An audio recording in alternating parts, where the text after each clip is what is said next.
Ikaw ba ay mabuting tao? Ilalali natin si Juan Mabuti. Kung lahat ng taong mabuti ay mapupunta sa langit, siguradong si Juan Mabuti ang mauuna sa pila. Ako sinusubukan kong gawin ang tama.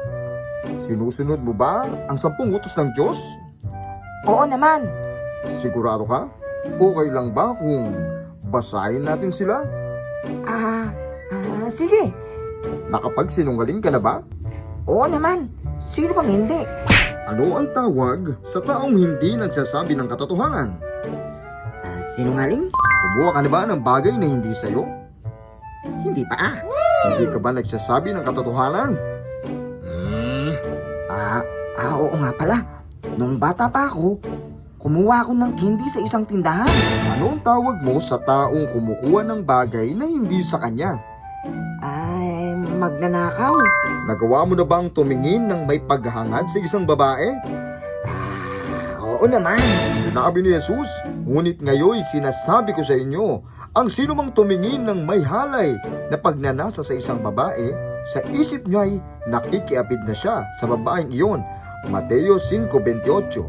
Ginamit mo ba ang pangalan ng Diyos para isumpa ang kapwa mo? Tumingin ka nga sa dinaraanan mo. Tawag doon ay paglalapastangan sa ngalan ng Diyos. Huwag ninyong babanggitin sa walang kabuluhan ang pangalan ni Yahweh, sapagkat parurusahan ko ang sino mang bumanggit nito ng walang kabuluhan. Exodo 27. Sa iyong sariling salita, inamin mo na ikaw ay sinungaling, magnanakaw at mangangalunya sa puso at isip, at 4 sa 10 utos ay sinuway mo agad. Oo na, sige na. Hindi ako mabuting tao. Sa katunayan, ikaw ay masahol pa sa ginawa mo. Ang kasalanan ay hindi lamang paggawa ng mga bagay na mali. Kasalanan ding masasabi kung hindi mo ginawa ang tama at mabuti. Ang nakakaalam ng mabuti na dapat niyang gawin, ngunit hindi nito ginagawa, ay nagkakasala. Sabi ng Santiago 4:17. At ito pa, halimbawa ay maaari tayong maglagay ng mekanismo na maaring itala ang lahat ng iniisip mo sa loob ng 1 linggo. Matapos itala ang nasa iniisip mo, ipapalabas natin at gawin nating sine para mapanood ng pamilya at kaibigan mo. Wag, nakakaya. Ito'y iyong mababatid, pagkat sa iyo'y walang lihim, sa iyo ay walang lingid na isipan at damdamin. Awit 44:21. Ikumpara mo naman ako sa mga taong ito. Masasabi na ako ay isang santo. Tingnan mo. Totoo ang sinasabi mo. Subalit, hindi pamantayan ng Diyos ang pamantayan ng tao. Kung ikaw ay nakakagawa ng 5 kasalanan sa isang araw, sa loob ng 1 taon, ikaw ay nakagawa ng 1,825 na kasalanan. At kung ikaw ay mabubuhay ng 70 taon, sinuway mo ang utos ng Diyos. Humigit kumulang sa 127,000 beses. Patatawarin pa ba ako ng Diyos? Subukan natin yan sa korte.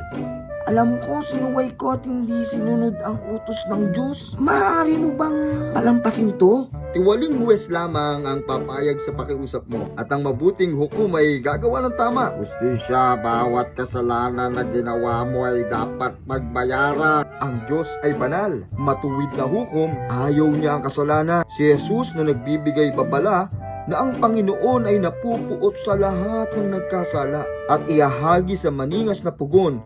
Dooy mananangis sila, mangangalit ang kanilang ngipin. Mateo 13:42. Paano makakapunta ang isang tao sa langit? Mayroong isang paraan. Kung may isang tao na walang nagawang kasalanan at siya ang aako ng kaparusahan na dapat para sa iyo, maaari kang pawalan ng sala at makalaya. Mahal ka ng Diyos at ipinadala niya si Jesus para sa ating kasalanan, at siya ay nabuhay muli at napatagumpayan ang kamatayan. Hindi mo makakamit ang buhay na walang hanggan sa sarili mong paraan. Ito ay kaloob ng Diyos na walang kabayaran sa sino mang gustong makamit ito. Gawa 20:21. Patawarin ka ni Jesus at bibigyan ka ng bagong pagkatao. 2 Korinto 5:17. Maaari mong basahin ang Biblia at sundin ang mga sinasabi nito. Umanap ka ng mabuting simbahan at ibahagi mo sa iba ang mabuting balita. Kaya, sa kwento ni Juan Mabuti, hindi kabutihan makapagliligtas, kundi kailangan mo ang Panginoong Hesus, tanggapin mo siya bilang iyong tagapagligtas. Sana marami tayong natutunan kay Wang Mabuti. Ikaw ba'y mabuting tao?